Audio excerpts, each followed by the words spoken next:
Hello, I'm Job from the Bible. I lost everything, but I still trust God.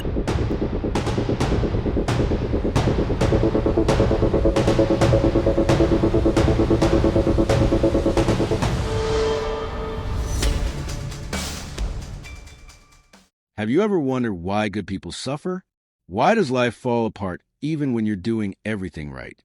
Meet Job, a man known for his integrity, his wealth, and his devotion to God. But when the storm came, everything was taken from him, except his faith. Job was blameless and upright. He feared God and turned away from evil. He was the wealthiest man in the East. Thousands of sheep, camels, oxen, a large household, and 10 children who feasted together regularly. Job's life was blessed, but also deeply rooted in humility and prayer. He would offer sacrifices just in case his children had sinned in their hearts. Then the story shifts from earth to heaven. A heavenly meeting takes place, and Satan appears before God. God asks, "Have you considered my servant Job?" Satan replies, "Does Job fear God for nothing? Take away his blessings, and he will curse you to your face." And with that, God allows Job to be tested. One by one, messengers arrive with devastating news. The oxen and donkeys stolen, the sheep consumed by fire, the camels raided by Chaldeans, the servants slaughtered, and then the worst. A great wind struck the house where Job's children were feasting. The house collapsed, all 10 children gone. Job tore his robe, shaved his head, and fell to ground and worshipped. He whispered through the pain, "The Lord gave, and the Lord has taken away. Blessed be the name of the Lord."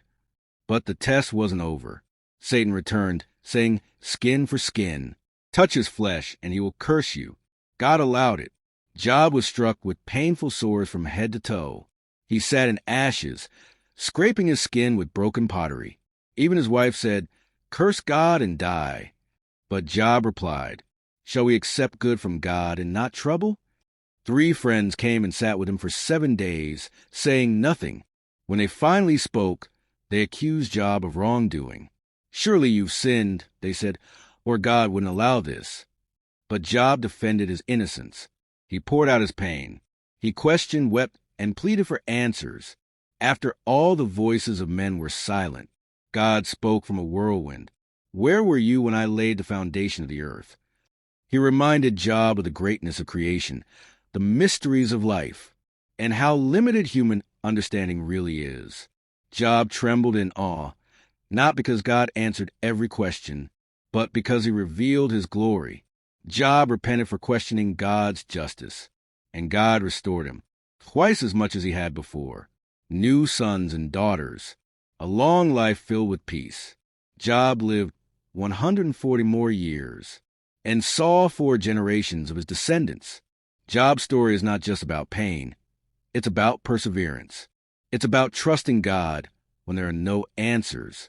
It's about worshiping when it hurts and believing even when you don't understand.